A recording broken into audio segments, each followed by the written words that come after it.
rekan-rekan pers. Assalamualaikum warahmatullahi wabarakatuh. Salam damai sejahtera untuk kita semuanya. Om Swastiastu, Namo Buddhaya, salam kebajikan, rahayu. Marilah kita bersama-sama bunyikan salam nasional kita, salam perjuangan kita. Merdeka! Merdeka! Merdeka! Terima kasih. Seluruh masyarakat Indonesia, rekan-rekan DPP, para penasihat hukum, rekan-rekan pers, dan saudara-saudara sekalian. Pada hari ini, setelah cukup lama berdiam diri, melakukan perenungan terhadap berbagai bentuk kriminalisasi hukum yang ditujukan kepada saya, maka tibalah saatnya untuk memberikan penjelasan kepada seluruh masyarakat Indonesia dengan sebenar-benarnya. Apa yang menimpa saya tidak terlepas dari kepentingan politik kekuasaan. Mengapa? Sebab banyak pakar hukum yang telah melakukan kajian, bahkan suatu eksaminasi hukum dan fokus group discussion terhadap putusan atas nama Wahyu Setiawan, Agustiani Tio Fridelina, dan Saiful Bahri, sebagaimana telah dilakukan antara lain oleh Profesor Dr. Amir Ilyas, Profesor Dr. Eva Ahyani Zulfa, Profesor Dr. Ridwan, Dr. Khairul Huda, Dr. Mahrus Ali, Dr. Beni Harmoni Gereva, Dr. Aditya Wiguna Sandaya, Dr. Maradona, dan Dr. Idul Rizkan, dan lain-lain. Dalam eksaminasi tersebut, nyata-nyata tidak ditemukan suatu fakta-fakta hukum atas penetapan saya sebagai tersangka, baik kasus suap maupun suatu tindakan melakukan obstruction of justice. Dalam Undang-Undang KPK pasal 21 misalnya, tindakan obstruction of justice terjadi pada saat penyidikan. Dari hasil eksaminasi juga tidak ada bukti permulaan yang sah menurut hukum untuk menetapkan saya sebagai tersangka. Pada tahapan proses ini, sikap saya sangatlah kooperatif dan mentaati seluruh proses hukum di KPK. Tiadanya fakta-fakta hukum tersebut juga diperkuat melalui keterangan ahli dalam proses pra-peradilan. Melalui sidang yang syarat dengan falsafah, prinsip, dan dalil-dalil hukum, baik berdasarkan keterangan ahli dari KPK selaku termohon dan ahli dari pemohon, juga tidak ditemukan suatu fakta-fakta persidangan yang mengarah adanya bukti formal dan material yang bisa menjadi landasan bagi penetapan saya sebagai tersangka. Nah, karena itulah kami juga men-challenge atas keputusan pra-peradilan tersebut kepada para ahli hukum untuk melakukan eksaminasi terhadap seluruh dalil gugatan pemohon, jawaban termohon, dan keterangan para saksi, para ahli dalam pra-peradilan tersebut. Jadi ketika hasil pra-peradilan adalah NO, saya melaporkan kepada Ibu Megawati Soekarno Putri. Lalu Ibu Mega mengatakan, memberikan semangat kepada kami semuanya dan mengatakan, jangan khawatir, keadilan akan selalu menemukan jalannya. Jangan pernah khawatir, karena kita punya nafas perjuangan yang panjang. Jadi Ibu Mega mengatakan kita punya nafas perjuangan yang panjang. Ini yang tidak mereka lihat. Dalam eksaminasi tersebut, nyata-nyata tidak ditemukan suatu fakta-fakta hukum atas penetapan saya sebagai tersangka kasus suap maupun suatu tindakan melawan obstruction of justice. Jadi itu perlu kami tegaskan kembali. Karena itulah seluruh masyarakat Indonesia, rekan-rekan pers yang saya hormati. Selain hal tersebut, ada fakta persidangan yang sangat menarik yang menyentuh aspek kemanusiaan dan nurani kita, yakni adanya intimidasi yang dilakukan oleh saudara Rosa Purbabekti terhadap saudari Tio. Demi ambisi menangkap saya, saudari Tio diintimidasi dan dibujuk dengan gratifikasi hukum sebesar 2 miliar rupiah. Syaratnya, saudari Tio harus menyebutkan keterlibatan saya. Apa yang disampaikan oleh saudari Tio tersebut dilakukan di bawah sumpah. Sumpah di hadapan Tuhan Yang Maha Kuasa, di hadapan Allah Subhanahu wa Ta'ala. Dan tangannya itu berada di atas, di bawahnya Al-Quran, kitab suci. Tidak hanya itu, Saudari Tio juga diminta untuk menyebut orang-orang di lingkaran pertama Ibu Megawati Soekarno Putri agar bisa dibidik para penyidik tersebut. Ini baru disampaikan kemarin ya di dalam keterangan resminya. Demi melancarkan aksinya, Saudara Rosa Purbabekti sampai menggebrak meja dan mendesak untuk mengganti penasihat hukum Tio. Puncak intimidasi Saudari Tio adalah bahwa yang bersangkutan dikenakan cekal bersama suaminya untuk tidak bisa berobat ke luar negeri akibat kanker yang dideritanya. Padahal jauh sebelum kasus ini naik lagi ke permukaan, Saudari Tio sudah berulang kali berobat ke Guangzhou bagi penyembuhan penyakitnya. Namun agenda kemanusiaan ini pun diabaikan oleh Saudara Rosa Purbabekti. Saya meyakini jika Saudari Tio mengikuti kemauan Saudara Rosa, maka pencekalan itu pasti tidak akan terjadi. Jadi kisah sekitar 2014-2015. Saat itu Pak Dahlan Iskan juga mengalami hal yang sama. Beliau bertemu dengan Bu Mega. Karena satu juga ada persoalan hukum. Minta dibantu agar bisa berobat ke luar negeri. Maka demi kemanusiaan, Ibu Mega lalu mengulurkan tangannya dan meminta saya untuk bertemu dengan Wakil Presiden Pak Yusuf Kalla dan bertemu dengan Menteri Hukum dan HAM saat itu Pak Lauli agar kemanusiaan inilah yang harus berbicara. Tetapi ini kemanusiaan ini yang sepertinya tertutup dalam diri Saudara Rosa Purbabekti. Berbagai fakta di atas semakin menunjukkan kuatnya agenda politik terhadap kasus yang menimpa saya. Bayangkan, terhadap Saudari Tio yang sudah bersifat kooperatif saja, bersikap kooperatif saja, masih diintimidasi seperti itu. Hal yang sama juga terjadi untuk pemeriksaan saksi Doni Istiqomah, Kusnadi, dan lain-lain. Bukankah tindakan Saudara Rosa tersebut justru mencederai hukum yang seharusnya berperi kemanusiaan, penuh etika, hati nurani, dan berkeadilan? Betul tidak? Apakah tindakan Saudara Rosa itu dapat dibenarkan? Bukankah tindakan Saudara Rosa tersebut justru merusak dan marwah serta nama baik dari KPK itu? Jadi kita ini bangsa berpancasila, ada sila kemanusiaan di dalamnya. Masa kali itu kemudian diabaikan? Saudari Tio sudah menunaikan seluruh tanggung jawabnya, kewajibannya. Masa hanya untuk minta izin sampai mengajak. Kalau perlu ada penyidik yang mendampingi untuk berobat. Tetapi itu tetap tidak dikabulkan. Seluruh masyarakat Indonesia yang kami cintai dan banggakan, semua warga negara memiliki kedudukan yang sama di mata hukum, termasuk hak untuk mendapatkan perlakuan hukum yang berkeadilan. Keselamatan jiwa raga Saudari Tio menjadi bagian dari tujuan adanya negara Republik Indonesia ini. Namun hak untuk melanjutkan pengobatan atas derita kanker pun diabaikan hanya karena ambisi Saudara Rosa Purbabekti. Di sisi lain, berkaitan kasus yang ditujukan kepada saya, bukti-bukti yang disampaikan sebagaimana nampak di dalam sidang pra-peradilan adalah bukti terhadap suatu perkara yang sudah berkekuatan hukum tetap atau inkrah van Heiwitsdijk. Ini terhadap keputusan yang memiliki kekuatan hukum tetap tersebut, dari keterangan para terdakwa dan saksi tidak ada yang menyebutkan keterlibatan saya.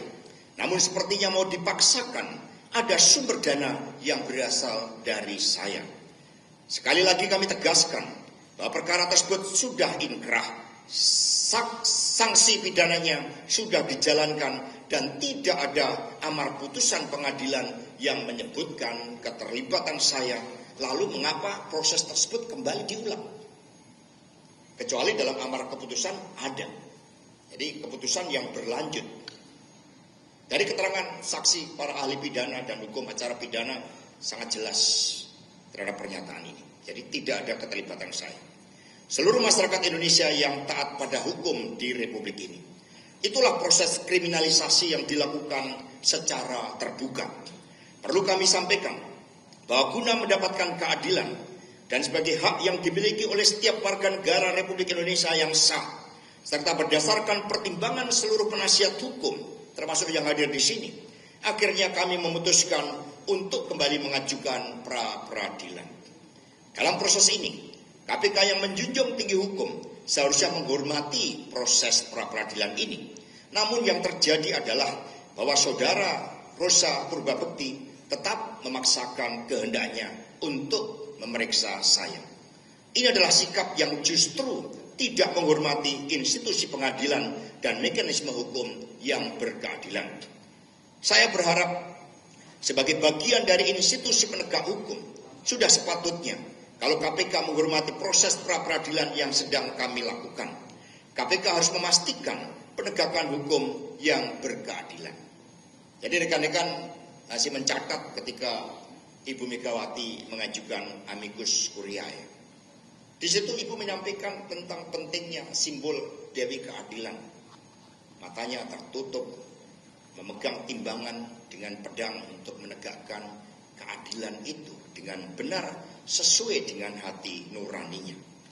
Itulah semangat perjuangan kami. Semangat ini muncul berkat inspirasi dari Profesor Dr. Sunarto yang saat ini menjabat sebagai Ketua Mahkamah Agung. Di dalam pidato pengukuhan guru besar beliau di Universitas Airlangga, beliau menyampaikan bahwa hukum tanpa keadilan seperti seperangkat aturan kering tanpa roh. Karena itulah seorang hakim harus bertindak sebagai pembelajar sepanjang hayat, menjadi peneliti, menjadi filsuf, agar mampu membuat keadilan yang sejati. Keadilan di luar batas formalitas hukum, serta memperhatikan dampak sosial, budaya dan kemanusiaan di saat hakim mengambil keputusan. Jadi ini penting sekali dialektika di dalam hukum untuk melihat seluruh suasana kebatinan yang ada. Beliau lebih lanjut mengatakan bahwa keadilan tidak akan terwujud jika hakim hanya terpaku pada ilmu hukum semata. Keadilan juga akan sulit terwujud bila hakim hanya menjadi mesin yang memproses hukum. Baginya, menurut Prof. Sunarto, hakim harus bisa merasakan denyut keadilan yang hidup di setiap bagian jiwanya. Jadi betapa luar biasanya pendapat dari Prof. Dr. Sunarto ini. Seluruh masyarakat Indonesia yang kami cintai dan banggakan, rekan-rekan seperjuangan semua. Pendapat Profesor Sunarto tersebut oleh Ibu Megawati Soekarno Putri dikatakan sebagai secercah harapan ketika hukum dijauhkan dari rasa keadilan, terlebih di dalam menghadapi kegelapan demokrasi akibat abuse of power dari Presiden Jokowi. Secercah harapan tersebut saya gunakan sebagai momentum untuk menyampaikan kepada seluruh rakyat Indonesia bahwa saya siap dan akan selalu kooperatif mengikuti seluruh proses hukum di KPK. Hal yang sama juga saya harapkan dilakukan oleh Komisi Pemberantasan Korupsi. Jadi, kalau memang bersalah, saya siap untuk menjalankan seluruh tanggung jawab dan kewajiban. Tetapi sejak awal kami katakan bahwa ada proses politik yang terjadi, dan kemudian sebagai kader partai tentu siap bahwa segala konsekuensi sebagai bagian dari pengorbanan terhadap cita-cita saudara-saudara sekalian. Bapak, Ibu, dan saudara-saudara sekalian, banyak yang mengatakan kepada saya bahwa kini tiba saatnya untuk melakukan suatu gugatan, suatu declaration of our objections, atau suatu sikap resmi sebagai warga negara Republik Indonesia yang sah terhadap perlakuan berlebihan berupa suatu pelanggaran etik dan tindakan melawan hukum yang dilakukan oleh saudara Rosa Purbabekti. Apa yang dilakukan oleh penyidik KPK tersebut selain sangat intimidatif, tendensius, juga tidak bisa dilepaskan dari kepentingan politik di luarnya. Dalam panggung besar politik di Indonesia, apa yang terjadi tidak bisa dilepaskan dari sikap-sikap politik yang saya sampaikan sebagai Sekretaris Jenderal DPP PDI Perjuangan. Sikap kritis itulah yang menciptakan hadirnya rasa tidak senang dalam diri seseorang yang mengidentikan dirinya sebagai seorang raja. Pertama, penolakan terhadap kehadiran kesebelasan Israel dalam Piala Dunia U20 tahun 2023. Sikap resmi PD Perjuangan berpijak pada konstitusi, sejarah, dan prinsip-prinsip kemanusiaan yang tertuang dalam Dasar-Sila Bandung. Pembebasan dan kemerdekaan Palestina adalah komunika politik yang ditandatangani oleh pemerintah Republik Indonesia dalam Konferensi Asia Afrika tahun 55 di Bandung. Ini yang kita tandatangani bersama dengan 29 negara yang lain. Sikap ini terbukti benar. Akhirnya, bukan hanya Ibu Megawati Soekarno Putri dan PD Perjuangan yang kokoh dalam prinsip, namun dunia pun kemudian mengutuk Israel atas kekejamannya di Gaza. Inilah Satyam Eva Jayate yang pertama, saudara-saudara sekalian. Kedua, sikap penolakan terhadap perpanjangan masa jabatan Presiden Jokowi atau penambahan masa jabatan 3 periode. Prinsip yang dipegang oleh Ibu Megawati Soekarno Putri adalah berpijak pada Undang-Undang Dasar Negara Republik Indonesia tahun 1945 pasal 7. Ini yang harus dijalankan dengan seluruh-seluruhnya, yang menyatakan bahwa masa jabatan Presiden dan Wakil Presiden hanya 2 periode. Akhirnya seluruh masyarakat sipil, mahasiswa dan akademisi menolak hal ini. Dan inilah Satyam Eva Jayate yang kedua. Jadi Satyam Eva Jayate adalah kebenaran itu pasti menang. Itu yang kita pegang. Ini adalah prinsip-prinsip kebenaran yang kita junjung tinggi.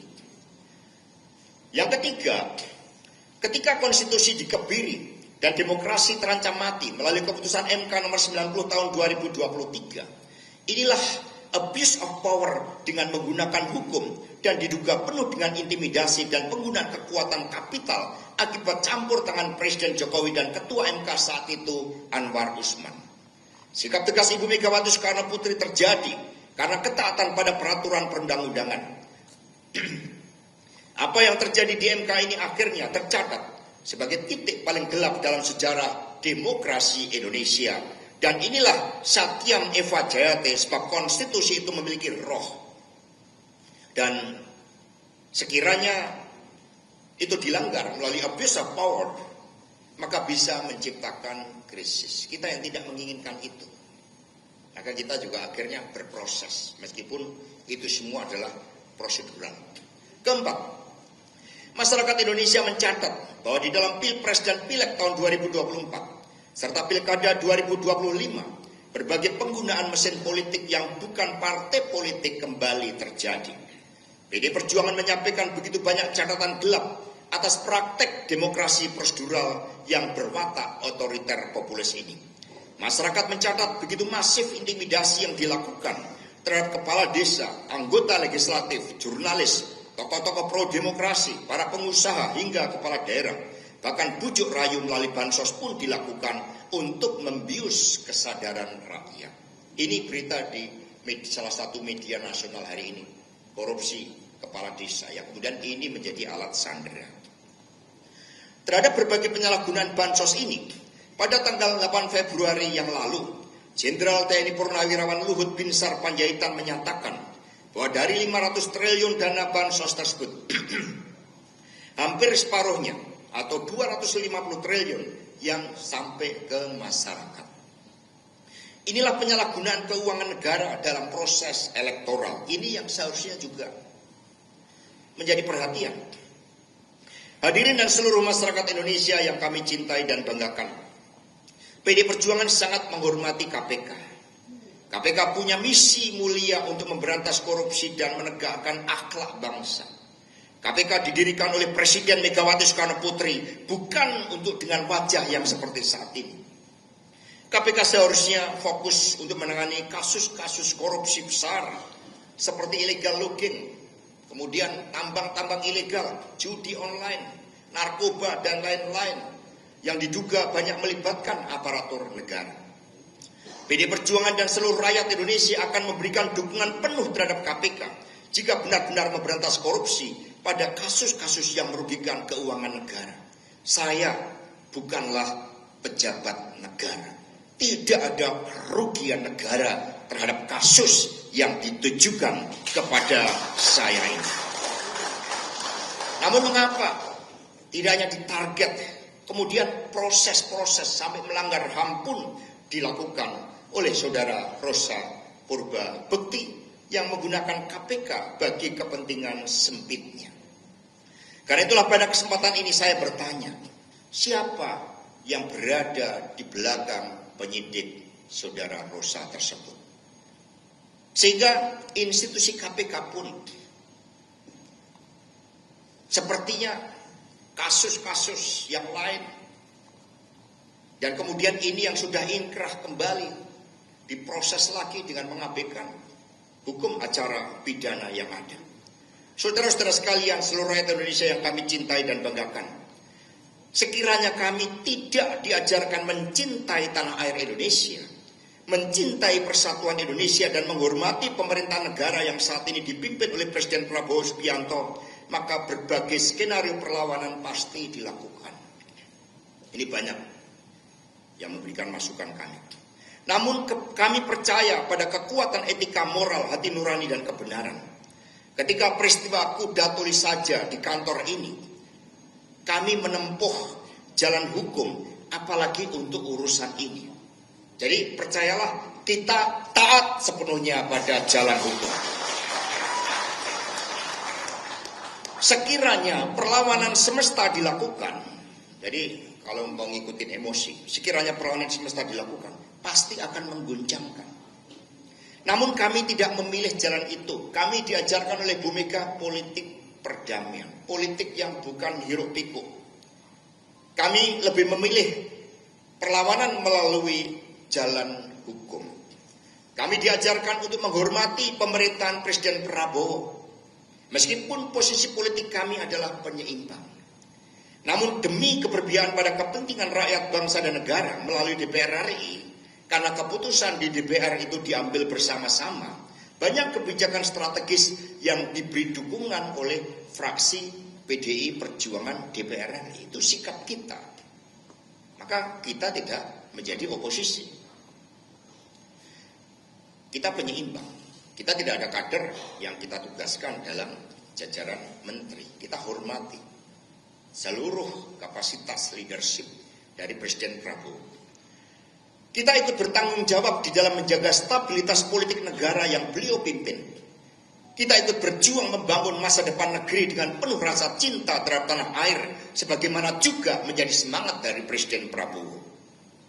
Kami juga mendukung upaya pemberantasan korupsi yang dilakukan KPK. Namun sekali lagi, KPK tidak boleh disalahgunakan oleh ambisi orang per orang penyidik hanya karena campur tangan kekuasaan politik yang ada di luarnya. Meskipun ini beberapa kali dibantah, tapi secara empiris fakta menunjukkan itu terjadi.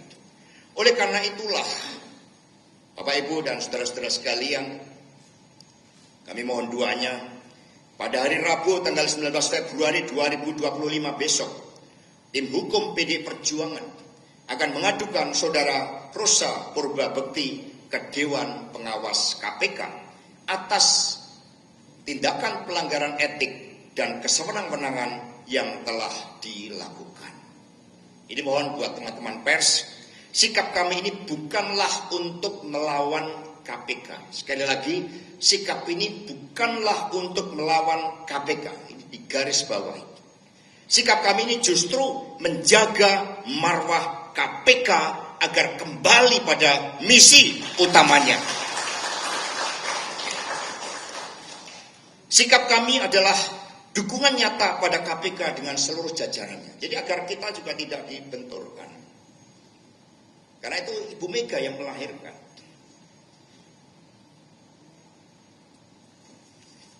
Kami percaya sepenuhnya bahwa pimpinan KPK saat ini memiliki visi, misi, agenda strategis, serta komitmen untuk memberantas korupsi dengan cara-cara yang benar. Kami percaya bahwa Dewan Pengawas KPK akan bertindak adil dan memiliki kedaulatan penuh tanpa intervensi pihak manapun untuk berani memeriksa saudara Rosa Purba Bekti yang nyata-nyata telah melakukan intimidasi dan proses penegakan hukum yang melanggar undang-undang. Tindakan yang dilakukan terhadap Kusnadi misalnya, dengan menyamar, membohongi, mengintimidasi, merampas barang-barang miliknya dan milik DPW PD Perjuangan, serta memeriksa selama hampir 3 jam tanpa surat perintah panggilan adalah tindakan melawan hukum. Dan itu dinyatakan oleh saksi ahli dari KPK sendiri, bahwa menyamar itu tidak boleh. Harus memperkenalkan diri terlebih dahulu, menunjukkan surat perintahnya. Ini tidak ada, maka dilakukan 5M tadi. Padahal barang-barang milik DPP, ada buku yang memuat rahasia partai. Bayangkan rahasia pilkada kita, perintah-perintah ibu ketua umum kita, rapat-rapat partai, itu semua disita dengan cara-cara melanggar hukum, dan selama ini kami diamkan agar ada upaya otokritik. Namun ternyata hal itu tidak dilakukan. Demikian pula intimidasi terhadap saudari Tio, Doni Istiqomah, Hasan dan lain-lain, sangat mencoreng kewibawaan KPK. Kita ingin menyelamatkan KPK. Itu misi kita semuanya. Saya sebagai sekjen, ya, boleh dilakukan suatu penelitian yang independen terhadap sikap-sikap untuk melakukan pemberantasan korupsi, termasuk di dalam tubuh partai. Ketika mau dijadikan menteri atau anggota DPR RI dari dapil manapun, lebih memilih untuk membantu ibu ketua umum di dalam mengelola partai, agar partai kita benar-benar menjadi partai ideologis yang merakyat. Itu maka kita bangun itu, berbagai program pemberantasan korupsi kita jalankan di partai kita ini. Semoga apa yang saya sampaikan ini menjadi momentum bagi seluruh anak bangsa untuk benar-benar berjuang bagi terwujudnya Indonesia yang bebas dari kolusi, korupsi, dan nepotisme yang menjadi spirit dari reformasi. Kita semua adalah anak-anak Republik Indonesia yang lahir dari keberanian melawan kekejaman hukum kolonial dan kolonialisme Belanda. Apakah hal ini akan kita biarkan kembali ketika hukum hanya dijadikan alat penindasan yang baru? Pesan Profesor Dr. Megawati Soekarno Putri sangat jelas. Kita adalah warga negara yang merdeka, warga negara yang sah, warga negara yang memiliki hak dan kedudukan yang sama di mata hukum. Karena itulah jangan takut untuk menyuarakan kebenaran. Jangan pernah takut. Pada seluruh akademisi, civil society, mahasiswa, jangan pernah takut. Pakar hukum untuk menyuarakan kebenaran, tetapi semua dengan cara-cara yang tidak melanggar hukum. Sebab kata Ibu Mega, ketakutan itu adalah ilusi. Demikian yang dapat kami sampaikan.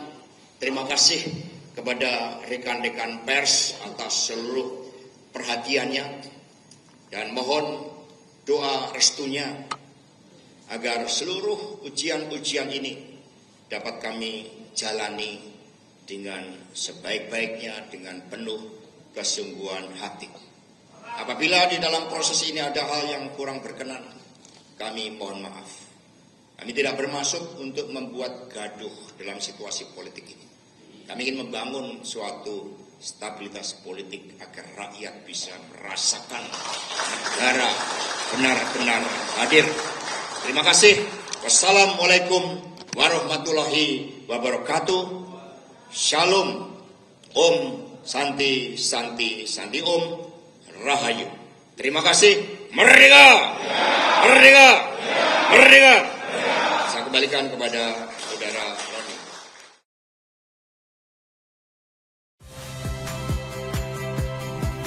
Saya Yasir Neneama. Saksikan program-program Kompas TV melalui siaran digital, pay TV, dan media streaming lainnya. Kompas TV, independen, terpercaya.